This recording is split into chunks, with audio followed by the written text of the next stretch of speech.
Welcome to the Maria Heller Show, on the net since 2000 and still going strong.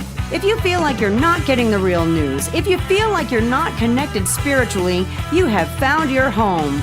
Meria covers a wide range of topics as only a snarky New Yorker can. Straight up, no chaser. No censorship, no corporate sponsors, thus true freedom of speech. Your subscription gives you unlimited access as a member of the smartest audience on earth. Relax and enjoy the education.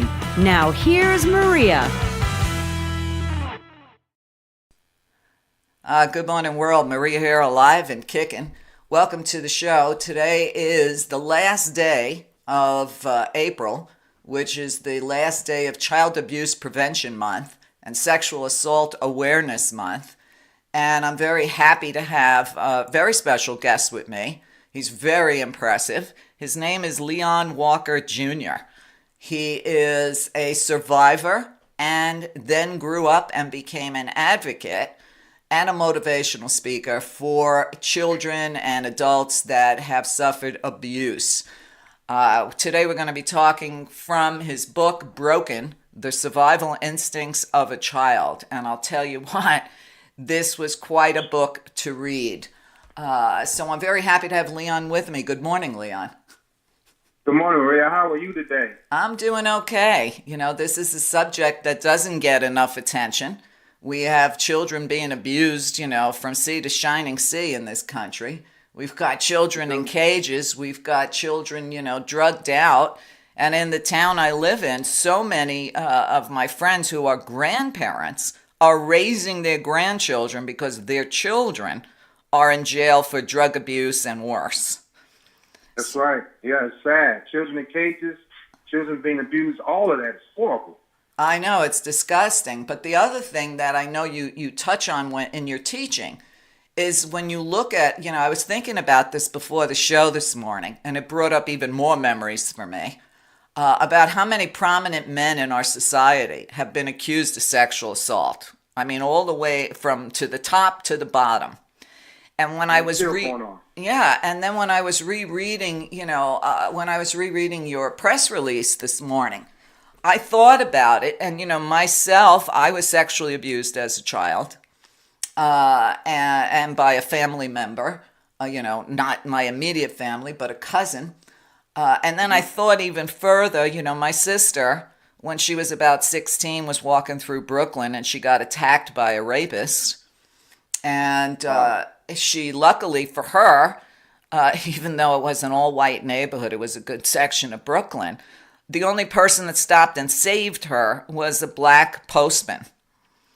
Wow. And then I went from that thought to my mother, who wanted to be a singer. And back in the day, my mother, we're talking about maybe it was 1945, okay? She was walking through Prospect Park on her way to the bandstand to try out for a singing gig, and she got attacked and almost raped. Her clothes were torn off, etc. And once again, it was a black man that stopped and saved her.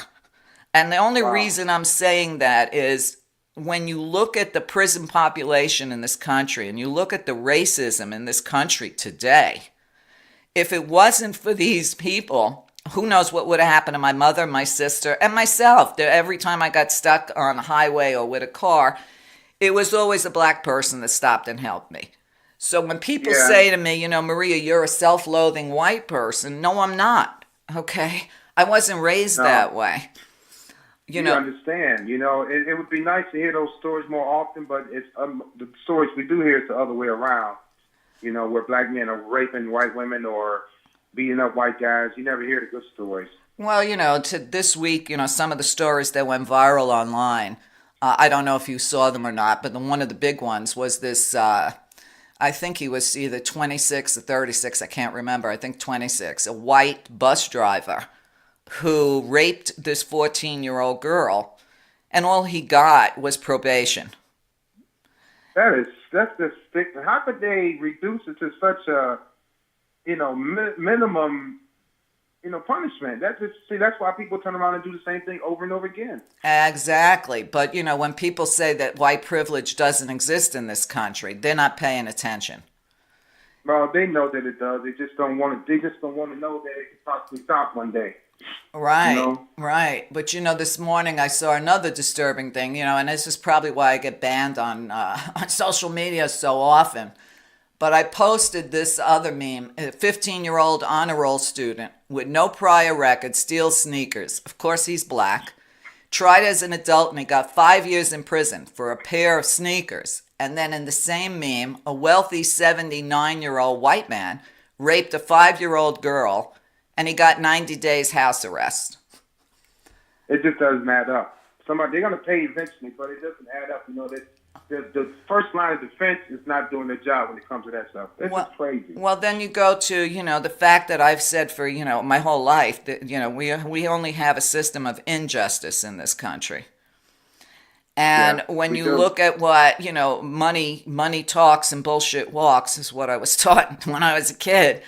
You look at that guy, God, I don't follow sports, so I always forget the team, but that old rich guy in Florida that got busted at a prostitution house. Robert Kraft, the owner of the New England Patriots. Right. But you look at that, you look at the people paying to get their kids into college, they're going to get, 30 days house arrest? And then what does a woman do when a judge lets a man walk from raping her or abusing her? And boys too. What are you supposed to do? There's no justice.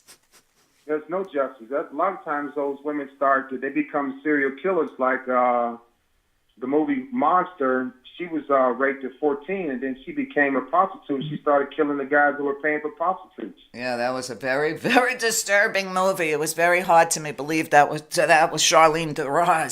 I was like, oh my God. But then you look at that other movie, God, I can't remember the name. Jesus. I watched it with my son, and we were both so disturbed we couldn't sleep. It was that really heavy black girl and her rape and her story. That was another one. I remember that one. Right. And I mean, I watched that and I was sick to my stomach. Even when my sister recommends a show, even if it's supposedly a comedy that has a rape scene in it, I don't understand. I don't see the comedy in it. I can't watch anything like that.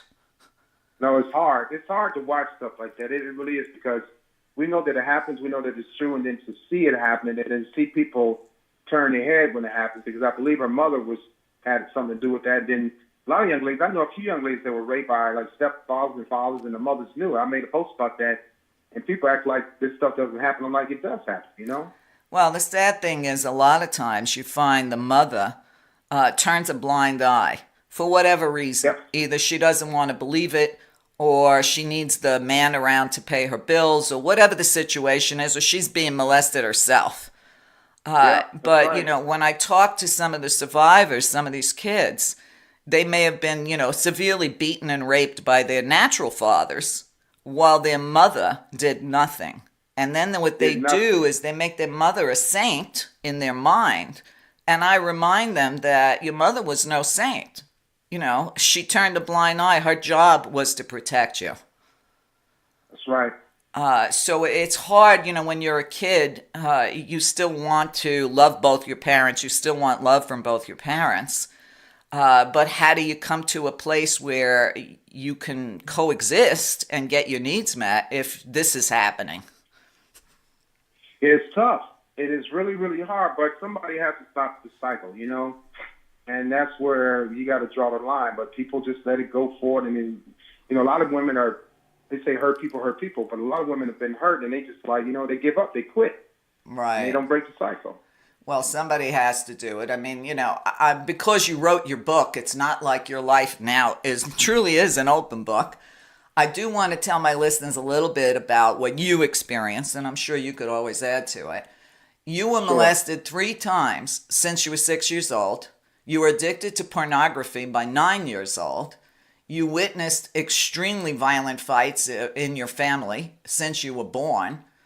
And truthfully, it was an extremely toxic, dysfunctional family. How did you survive it? Well, there was a lot of turning points in my life that helped me survive it. I felt, aside from the being molested and raped and groped, I felt like a garbage kid. I felt like I was just thrown away and nobody cared. And so, sadly, with the being, molested by my babysitter, she took me away from the pain and the hurt of my parents fighting and the arguing and the verbal abuse and mental abuse. I was looking for a way out. I was looking for somebody to protect me. I was looking for comfort. And, her raping me was, of course it was wrong, but after that, it became casual sex, and it helped me mentally to get through the pain and agony of my everyday existence, living in a household that was full of hell. Right. But a turning point was when, my dog would have puppies often. I would hear her outside, at 2, 3 in the morning, like on a Tuesday or Wednesday before I go to school. And I would wake up, and hear her hollering. I go outside, and I noticed that she was delivering her puppies. So I'm like, wow, this is pretty spooky and cool. It was dark out. I was a kid that was afraid of dark, but when I had my mind set on doing something, I would do it. So I learned how to help my dog deliver puppies. One litter, she had 13 puppies, and that gave me comfort. I would help the puppies come out, and I would put them on a nipple so they can feed, and so she can feed them. And I would go back in the house and get a blanket from the basement. I got in trouble for it, but I would keep her warm and keep the puppies clean. I would wipe them off and wash them down. So it made me feel like I had self-worth. It made me feel important, and that was a turning point in my life because I couldn't deal with being in a house full of hell and arguing and fighting, and then being molested. It was just something that consumed me. I had to find a way out, and that was the first thing I found. And I said, well, maybe I'm not dumb, I'm not stupid, I'm not slow. I might be one day be a doctor or a nurse or something that can help deliver a OBGYN. I had these thoughts running through my mind. And so that was a turning point. There was another turning point where my parents got divorced. My foundation was cracked and leaned and leaking. I had lost my morals. So she moved a man in, and I call him Chaz in the book. He's a gay man, but he was very confident in me. He taught me a lot about life. He helped me process my parents' divorce because had I not had him in my life, I wouldn't be here now because I had thoughts of suicide because of the divorce and because of I was being molested. But the turning point was Chaz moving into our house and teaching me about being a young man and about life and about my parents' divorce. I was 11 years old when I thought about suicide. So he helped me out. And the fact that, I try to help my dog, I help her deliver puppies, it made me feel like I belonged. And, animals get that love back to you. They don't judge you. Of course. That was 2 turning points that really helped me out. Right. Well, you were lucky, but here's the other thing. When I talk to other people that have also been molested as a child, they tend to blame themselves because they say, well, maybe I did something to make that happen, or it felt good. And then they feel guilty because it felt good. Well, you're right, Meria. The fact that two things went through my mind. The thought process was, why is she doing this to me? Did I give her an idea that I wanted this? Why did my parents leave me at home with her? And it happened. But like you said, after the first time was a mistake. I thought so. She knew it was wrong, but she was older than me and she knew better. But after that, I started to like it, Meria, and I did. And it gave me an outlet. It gave me something to look forward to. It wasn't just now that she's my babysitter, but then it became she's my sex partner. As young as I was, 8, 9 years old, that's what I thought a babysitter was supposed to do. Oh, God. Because it was a good feeling. Right. Well, I understand, but, a lot of times people will say, well, was I really molested because it felt good? Well, masturbation starts in the crib, okay? So every human being knows what feels good, but there is a difference between what's right and wrong. There's a big difference, a huge difference, and I couldn't determine it too because I looked for the comfort, and I knew I could determine it too. I knew it was wrong, but how could it be wrong to me if it felt better than what my parents were going through in the household? Mm-hmm. Right. Well, I remember when I was about, I want to say maybe 7 years old, and my kid sister was about 5. And my sister was afraid of everything. She was just a fearful child. And my dad had this friend, this old man, who used to like to molest us, okay? He didn't rape us, but he used to like to feel us up. I don't know how else to say it. And right. I didn't like it. I didn't like him. And for some reason, I didn't tell my father until I saw, when he was visiting one day, that my sister was freezing on the spot. the thought that he was doing that to her, and remember, I was only 7, made me, Wow. my instincts kicked in, and I went up to this man and I pointed my finger in his face and I said, if you ever touch me or my sister again, I'm telling my father. Wow. And he never did. Now, I got to tell you, Leon, I didn't tell my father about that until I was 30 years old. I can believe it. All right, I had an Italian father. I mean, my father would have killed that guy. Yeah, he would have. I didn't start talking about mine until I was 50. Well, there you go. Right. So I remember when I was telling my dad, he said, why didn't you tell me? I would have mowed him down. And I looked at my father and I said, that's why I didn't tell you. I needed my father more. I didn't want my father to go to jail. I already knew what my father would do. Yeah, he would have mowed him down and he would have been out of your life, and then that man would have come by again, knowing that there's not a father figure in your house. Exactly. So, I waited till he was dead to tell my father. But my father was pissed, but I said to him, but I took care of it. Now, had the guy not heeded my warning, of course, I probably would have told my father.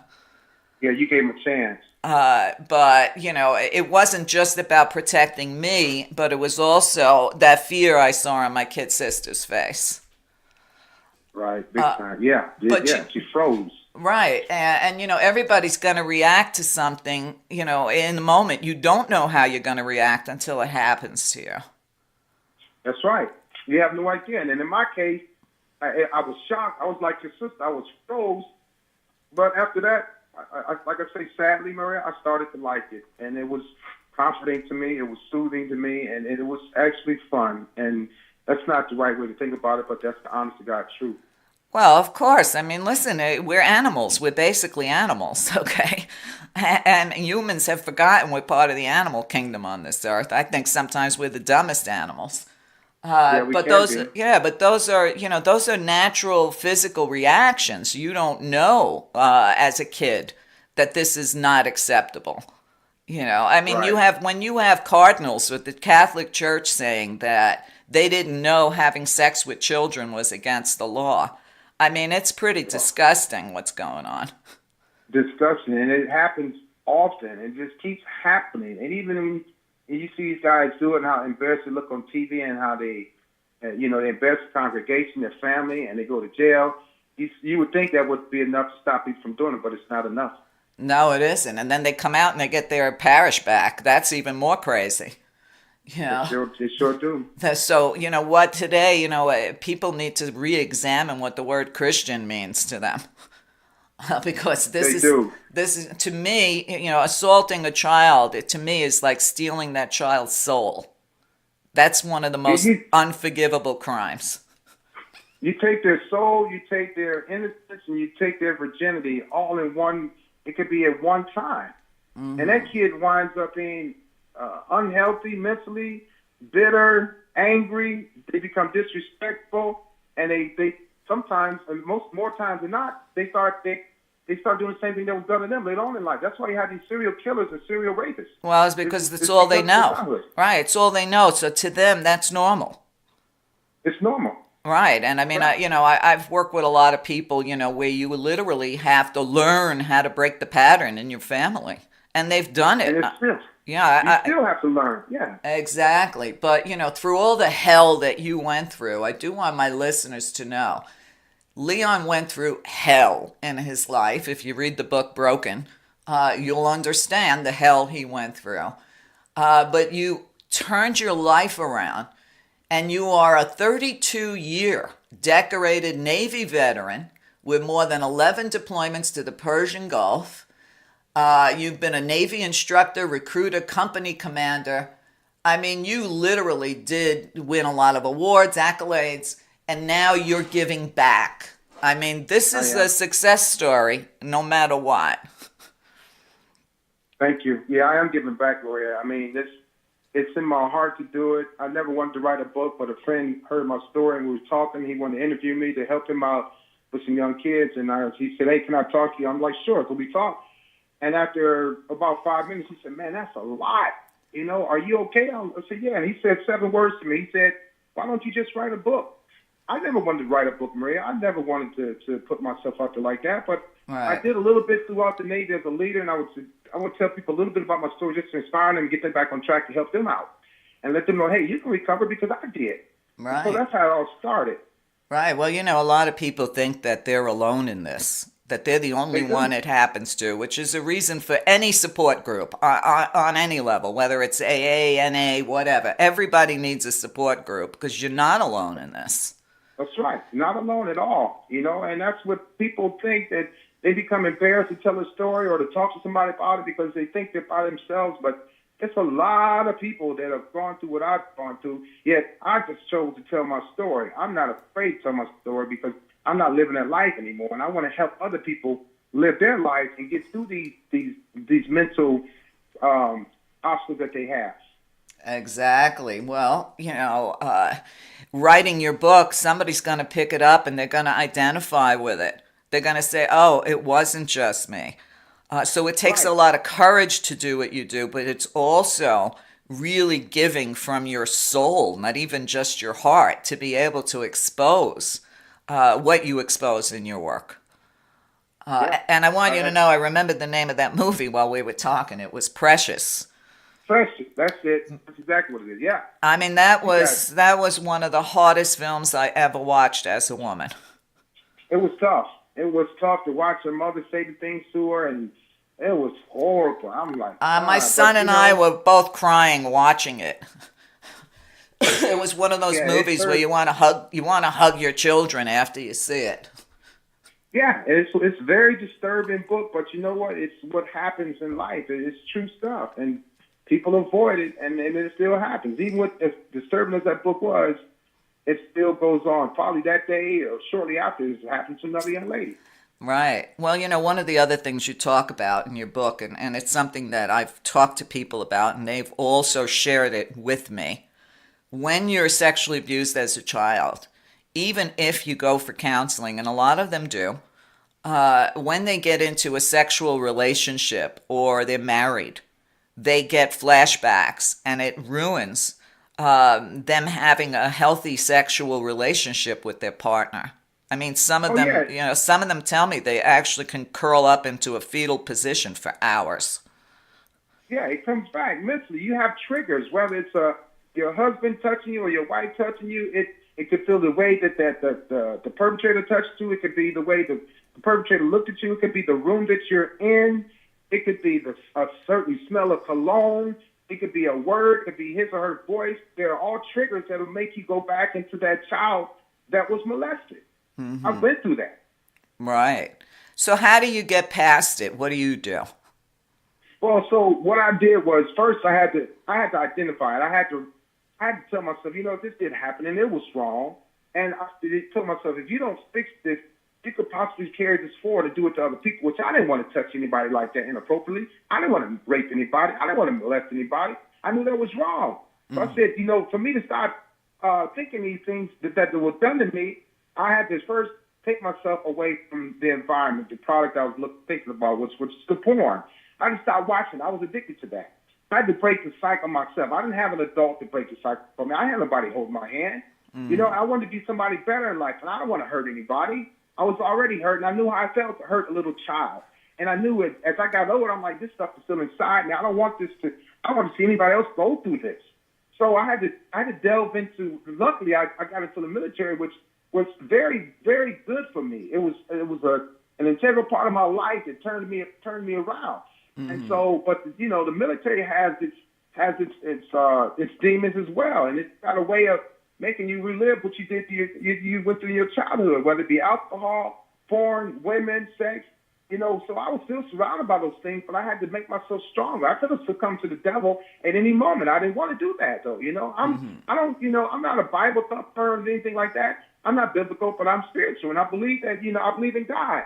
And there was a lot of things I said, I can't do these things to people. I can't hurt people. Right. Although I did become verbally abusive to people, to the women.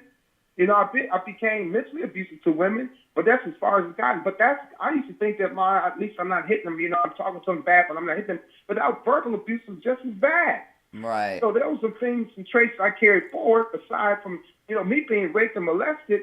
I didn't do those things to people, but because I was raped and molested and found out by a male member, I was still upset with that for a long time. I never got any help. Never Right. got any therapy.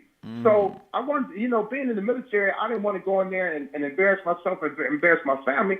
So I wanted to be a upstanding citizen and a proud American serving my country. And so that's what helped me out by, Right. wanting to be a better person. Right. Well, that's another topic that I have covered and interviewed women about is the amount of rape, and sometimes they get murdered, the women in the service, by their own people. I remember that one story from a couple of years ago about that black woman that was gang raped, and they set her body on fire.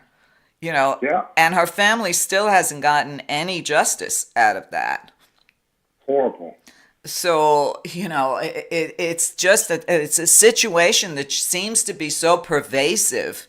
It kind of makes you wonder, where did it all start? I mean, where did it go so out of whack? And then you get somebody like Kavanaugh on the Supreme Court.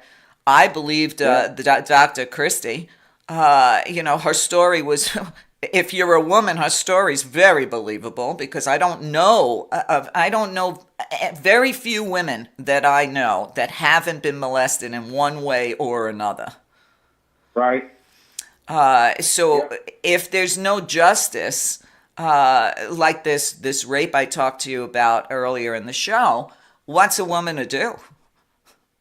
That's right. And that's why you have women nowadays that are so upset, and they become very dominant in the workplace, they become dominant at home because they refuse to put anything in the hands of the law because they know that 9 times out of 10, nobody's going to believe them. They're taking a chance. They're gold diggers. They want to bring men down. My mother was raped. My mother was raped by a Major League Baseball player. She told me the story. And nothing ever happened to her. She said, my nickname was Double. She said, Double, I didn't tell anybody because no one would have believed me. Who am I? I'm just a regular woman in Cleveland, and he's a Major League Baseball player. So they wouldn't have believed her, just like that still goes on today. And this was in the 70s. Oh, yeah. You see how many sports stars get accused of that, and nothing happens to them. They still make their billions of dollars every year. So, right. Listen, I don't know how old you are. I'm going to assume that you're not a teenager because you are. I think your bio said you're a grandfather. Well, godfather. I'm 53. I have 3 godchildren. Oh, okay. Yeah, because I was trying to keep track of all that. But, when you look at, this week I had another news story. It was since I think 1945 to 2016. 12,000 boys were sexually abused in the Boy Scouts. Wow. Okay, so here's a secret they've kept for, 60, 70 years. All the people you're supposed to trust. When I was a kid, they told you if you got lost or something bad happened on the street, look for a cop.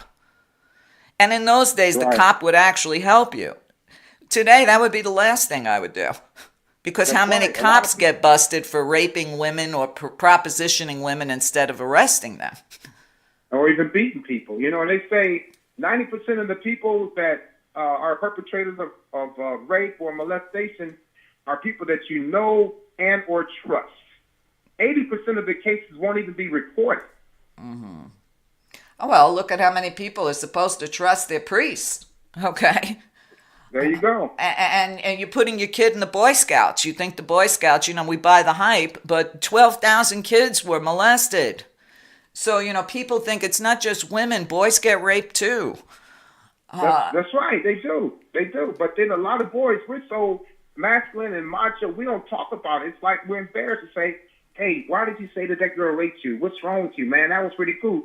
But that's how we look at it. That's a perception. Well, yeah, they make jokes about it. Oh, yeah, I remember some of the guys I used to hang out with, like in Brooklyn, and their answer would be, "You can't rape the willing." Well, that's true, yeah. But and try to make a joke out of it. But the reason I asked how old you were, back in my day, John Lennon came out with a song, and the last time I interviewed a black woman on my show, she was obviously very young and never heard of it, so she was kind of shocked. I think she was with the group Trust Women. John had come out with a song in the late 60s called Woman is the Nigger of the World. Hmm. And even though, I was still like, under 20 years old at that point, I remember thinking to myself, where does that leave the black woman? Yeah, that's right. Helpless. Yeah, and I mean, when you look at the injustice on so many levels, and I didn't intend to make this show about blacks versus whites or black issues. It just seems to be happening, so I'm going with it.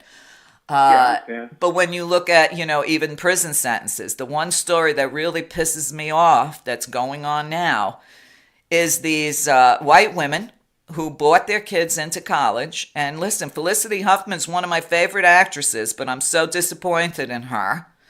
These people are going to get away. You and I know it. They're going to get away with a slap on their hand. When a year or so ago, I had this story of a black mom.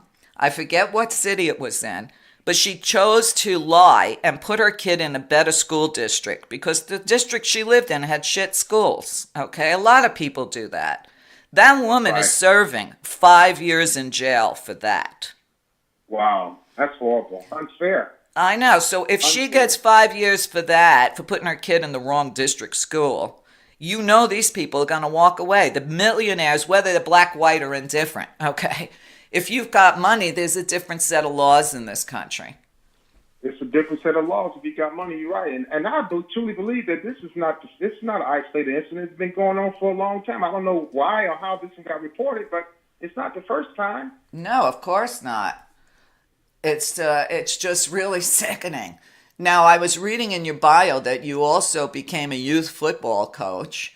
You mentored, you're a mentorship of a program developer, but also that you managed a suicide prevention program. What was that like for you, being that you wanted to commit suicide when you were 11? Well, that's a great question, Meria, because I would sit in those meetings and hear some of the scenarios, and some of the scenarios I would hear were some of the same words I said when I was 8 or 9 years old. And nobody knew while I was sitting in that meeting. I would squirm in my chair like, man, these are people now that are still thinking like I was thinking when I was 8, 9 years old. Here I am on this committee with, nobody knowing that I had 2 attempts of suicide. Nobody even asked me. They just assumed because I'm a senior leader in the Navy and I have a smile on my face that I've never been through those things. They gather the community, a group of people together to talk about this. And me being one of the panel members and the senior guy, I had to hold back a lot. But it was easy for me to say, hey, look, I had to step up one day and say, look, I understand why this young man or woman wants to commit suicide. I understand why these people are talking about suicide. I understand what they're going through because they never dealt with the issues, and I never dealt with the issues. But thank God, I was not that they were mentally weak, but I was just a mentally strong kid. I had been through a lot, and so I was comfortable with being uncomfortable. So it was easy for me to just go through life and plow through things as a senior person, or even as a naval sailor, because I had a reputation to uphold. I had a career to keep in check. Because in the military, when you tell people you're going to commit suicide, it's called suicide ideation. They make a report about it. They send you to the hospital, and then you're labeled. People don't know that, but then you're labeled. Right, exactly. And I don't want to be labeled. Right. Yeah, sometimes they just want to Baker Act you, too. Right, that's it. So and that's not the solution. I'm sitting at those meetings, and I just said, let me speak up. So I told him, I said, hey, I understand. They said, well, why do you understand? I said, because I went through it. I was one of these kids. And then everybody got quiet. Right. Like, you? Yeah, me. So they think just because you have a smile on your face and you're being very successful in the military that you didn't have these issues as well. But I did. Exactly. Listen, Leon, we need to take a short break. So, audience, Stay with us. We'll be right back. Hi, this is Meria. I don't often get to talk directly to the listeners here on the Gary Knoll Network, but I felt like doing that today. I know a lot of you really enjoy my show, but you might not know that I do 4 shows a week over at my website, Meria.net. So if you're loving the show you get to hear on Sunday, come on over to my site and subscribe, because I've got hundreds of hours of great shows on pretty much every topic in the universe. And that again is Meria.net, Meria.net. And now we can get back to this excellent show. Thanks. World got you down? Feel like you're lost? Don't know the best direction for your life, whether it's love, money, or purpose? A session with Meria can help you get the clarity you need and the direction you need to live your best life possible. Maria's been doing this professionally for almost 40 years. Why not get the help you need by scheduling a session with Meria today? Check out the link for private consultations with Meria. You'll be glad you did. Subscribers to her show get a $50 discount on either a 15-minute or half-hour session with Meria. Book now.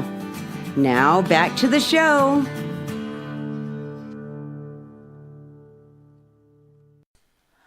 Welcome back to the show. I'm speaking with Leon Walker Jr. on his book, Broken, The Survival Instincts of a Child. And I'm sure a lot of you out there are sitting there. We might be tripping some of your triggers. I know for myself, I don't know about you, Leon, but I was very fortunate to fall into John Bradshaw when he was still alive. Wow. And John Bradshaw was to me, one of the best people to work with and to read. Especially his book Family Secrets, to help people heal or heal their inner child, etc., etc. But here you said you were what, 11 years old when your parents got divorced? Yeah, and that was the first thought was suicide, right? Okay, but you never had those thoughts while you were being molested and everybody was going crazy around you, beating each other. I mean, there were a couple of shootings around you, all this crazy stuff. But it was your parents' divorce that made you consider suicide? Yeah, it was the divorce, the proceedings. My father left. We didn't have food. We were borrowing food from the neighbors. We were borrowing electricity from the neighbors. We were borrowing water. We didn't have a phone. The dogs didn't have any food. So it was just an abundance of things, a culmination of things that made me say, you know what? I don't need this type of stuff in my life. I can't handle it. I'm checking out. And, the first attempt was me wanting to jump out the window of our bathroom, but I saw my neighbor, and this is in my book, Broken. I saw my neighbor stood on the porch, and she looked up at me, and I kind of eased my way back into the window because I was done. I was over. I was tired of coming home I was playing football as a young kid, a Pee Wee League, and I come home, and the lights were dark, and we didn't have any, no heat. We had the, extension cord from the neighbor's house to our house to get us electricity to warm up the water. We didn't have water. We had to borrow water from across the street just for me to take not even a bath, but a stand-up shower out of a pot. It was just too much for me. And then I'm coming home from football practice.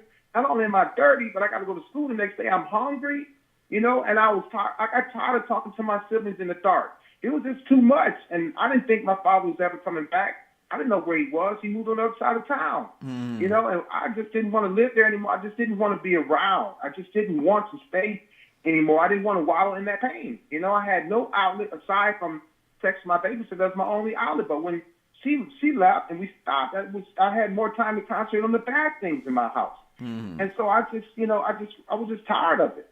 Yeah, and the other time my attempt was, my mother had a gun in a drawer in the bedroom. I knew where it was, and this was the same gun she used to try to kill my father. She shot at him 6 times when he came into her job. And so the one day I said, I'm done. This is the second attempt. I said, I just can't do it. And I put the gun in my mouth. And the only reason why I didn't pull the trigger is because it was nasty. I felt the steel in my mouth. It was cold. I tasted the gunpowder from the time she had shot at my father, and I put it down real quick. The nasty taste scared me. It shocked me. And I just didn't have the time. I didn't have the guts to pull the trigger. And, so that was just the second incident. And I just had enough. I didn't see a light at the end of the tunnel. I didn't think I would ever recover. Right. So let me ask you this, because a lot of times, people make me laugh.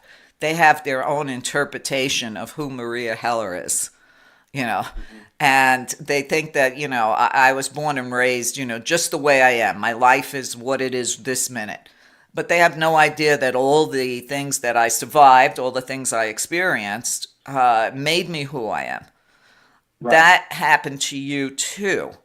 So when you look at your life now, and I know they were hard lessons, without question of a doubt, would you have picked any other life based on who you are today? No, if I had to do it all over again, Meria, I would do it the same way. Thank God I didn't kill myself for 2 attempts.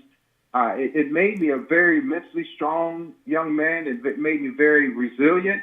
It made me appreciate life more than anything in this world, because I knew I had to have some goodness coming down the road.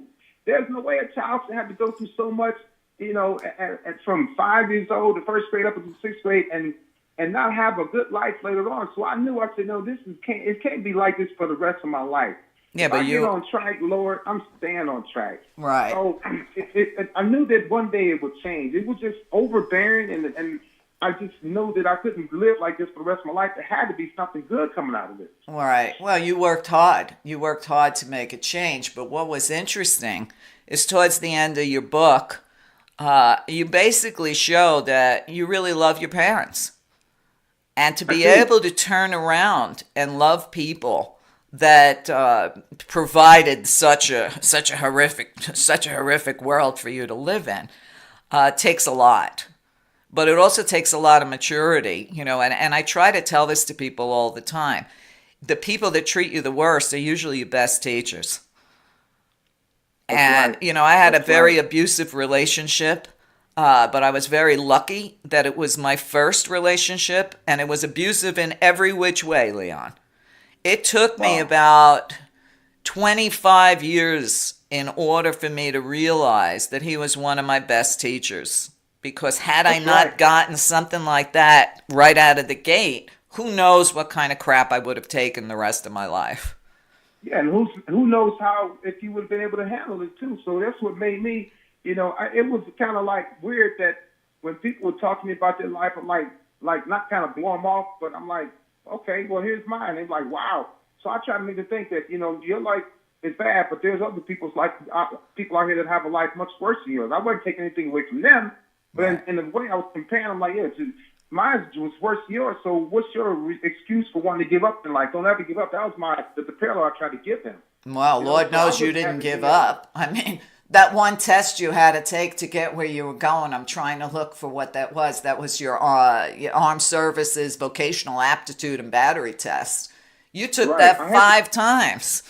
I took it 5 times, and I was I failed it 4 times, and my uncles and my father were in the Army, and my cousin was in the Army, and that's why I wound up joining the military. I knew I was going to join the military at 8, 9 years old because my uncle would come home, my cousin would come home from the Army, and he just looked so good in uniform. He just looked so majestic, and I liked the way that people looked at him, they hugged him, they shook his hand, and they respected him. Well, so, that was my reason for joining the military. One of the reasons. Right. I did take the test 5 times. Well, I've seen so many movies about, especially blacks in America. Biloxi Blues comes to mind. Okay, even though it was a comedy. But I've seen so many times where for black Americans especially, it's the first place where they know they're going to have shoes on their feet and 3 meals a day and a place to sleep. What has, you talk about the negative stereotypes of blacks in this country, and you talk about it, from your perspective in the 1970s. What do you see has changed from the 1970s to now on the stereotypes? Well, actually, what I've seen change is the fact that it's actually getting a little worse because the stereotypes that we were given, the stamp that we were given years ago, kids nowadays are showing proof of it. They're living it. That we're very impressionable people. We can be easily influenced with alcohol, jewelry, big gaudy cars with rims on them, and big houses. We can be angry because of slavery. When some people call you a black person nigger, the first thing they want to do is beat them up or fight. Sometimes, these kids, they don't show that education is important. Yeah, don't get me wrong, blacks are going to college, but you have a lot of kids that are not going to college. You have a lot of kids that are just lazy and they're okay with it. So the stereotypes, I think, are getting worse because we see that these kids nowadays are not trying to do any better. They want a handout. They have that. They talk about blacks always wanting handouts, wanting restitution, and these kids are proving that to be true. Well, I got to tell you though, I got to tell you, Leah, my white friends complain about their kids being the same way. Yeah, I can believe that. I've seen it. They have no respect or understanding of money. They don't even know what real money is. Everything's digital. They think a credit card is limitless. And then they don't want to work. They want to get paid to, stand around and look good. Yeah, social media has done that. And look at it, the work ethic. They don't have the work ethic that they should have, because you can sit at home on a computer and make a video and they get a lot of views. You get paid for that. So they say, well, why should I get up and work a 9 to 5 at Walmart or the gas station where I can sit on my computer and get paid more in 1 hour than I'll get paid in 8 hours? Right, right. Well, you talk about, and listen, sometimes the truth hurts, okay? And I just need to put that out there for people that may, agree or disagree with what we're talking about. But, you talked about black families living in East Cleveland in the 1970s. You said they came from nothing. They lived in dysfunctional households with divorce, murder, lack of standards, lack of organization, lack of morals, no insight, no guidance, no direction, and no caring, and people got stuck. And then they become a product of their environment. And, Right. one of the biggest issues in this country has always been inequality. Yeah.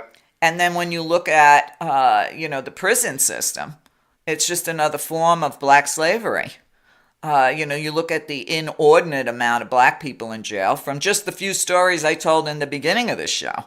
Steal a pair of sneakers, get 5 years if you're black. Rape a 5-year-old kid and get 30 days house probation if you're white.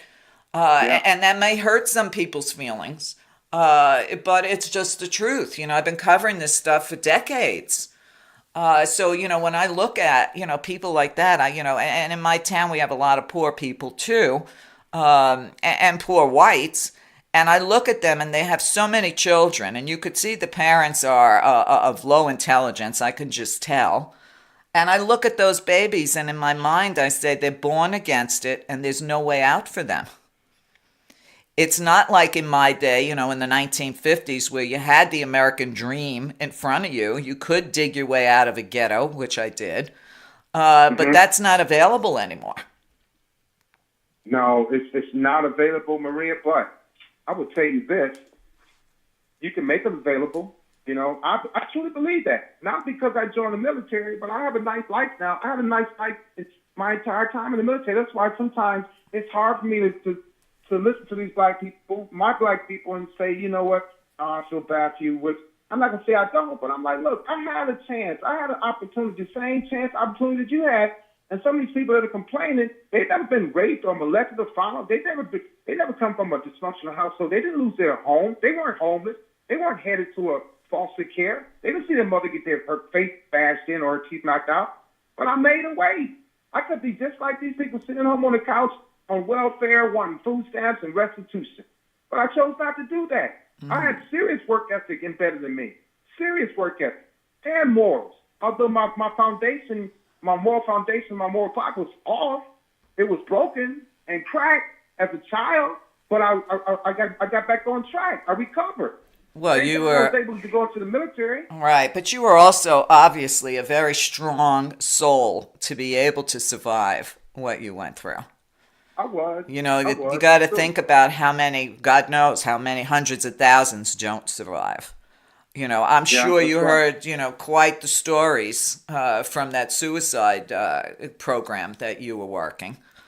Maria, it was disheartening. It was horrible. It was sad. And I'm thinking, like, how did I make it out? Like you said, I had a strong soul. I had a strong mind. But some people don't have that. Well, some people right. are given a lot, and they just don't know what it's like to struggle. And then when they do struggle, they can't understand it. They can't deal with it. So the first thing they do, like I was trying to do, was commit suicide. And I was, unsuccessful, thank God. But some people are successful at doing it. Right. That's the easy way out. Well, yeah, either that or, they turn to drugs or alcohol, which was also around you as a kid. And you got a lot of kids, like I told you, a lot of my friends are raising their grandchildren because their parents are all in jail or strung out on drugs. And it's really difficult for a child to feel that self-worth. Does anybody care? So I always try to make it a point to smile at these children that I see, with their parents that I can read like an open book. And I try to, I always go up to the parent and say, oh, you're so blessed to have such a beautiful child. Because I know that they're either abusing that kid or they're upset that they even have that child. That's right. And a lot of times they are upset that they even have that child. That's right. You're exactly right. And when you tell them that they're blessed to have a child, you tell them the right thing because it'll make them think and maybe make them, appreciate the child even more. But Exactly. yeah, you're right. Some of them don't even want the children. Exactly. So let me ask you a question, just going back to your own sexual abuse. Because it's a question, a lot of people ask. I mean, my father asked me, why didn't you tell me? Why didn't you tell your parents what was happening to you? Oh, there's a couple of reasons. My parents had a lot of help going on in their house, in our household. And when a child thinks about telling their parents that they're being raped or molested, first thing, trust me, when I tell you this, first thing that comes in their mind is that I don't want to get in trouble, or I don't want to cause issues in the family, That's what these children think. That's what I thought. And then the other reason why I didn't tell them because I didn't want it to stop. There was a way it made me feel good. It filled my heart. It took me my mindset out of that hellhole I was in. It made me feel wanted. It made me feel confident. It gave me comfort. It made me feel like somebody really loved me. I know my parents loved me, but they never told me. They showed me with food and clothes and trips. But when when we were having sex, I just didn't want it to stop because it felt good to me, not just like the intercourse part, but I felt like I was a person. I felt like somebody really liked me. It was an escape. True. A lot of people will, I know a lot of people that disassociated when they were being assaulted. And for a lot of them, they don't even have those memories that they were assaulted because it's like their soul just just left their body during that. And a lot of them don't even come to realization of what happened until they're much older. Like me. I mean, I knew it all along, but I didn't start talking about it until I was 50 and going through therapy for other things in my life. And I started talking about it. I'm like, wow, this is why I was verbally abusive. This is why I didn't want to commit. This is why I was afraid of abandonment because I lost my mother 3 times. When we lost the house, when she started doing crack, and then when she died. And so, so that was my reason right there. I'm like, you know what? I was afraid to commit to women in relationships. I was afraid to tell them I loved them. I didn't know how to show love. I didn't know how to say it. All I knew was to entertain and buy her, clothes and take her out for dinner and stuff like that and get her hair and nails done. That's all I knew. I couldn't say I loved you because I didn't know I didn't know how to feel when I said I loved you. I didn't know if I was telling the truth. Right. Well, my last husband came from an extremely abusive family. I think his stories might actually top yours. Wow. And his mother, of course, failed them, in my opinion, because she didn't protect her children. She was part and parcel as far as I was concerned.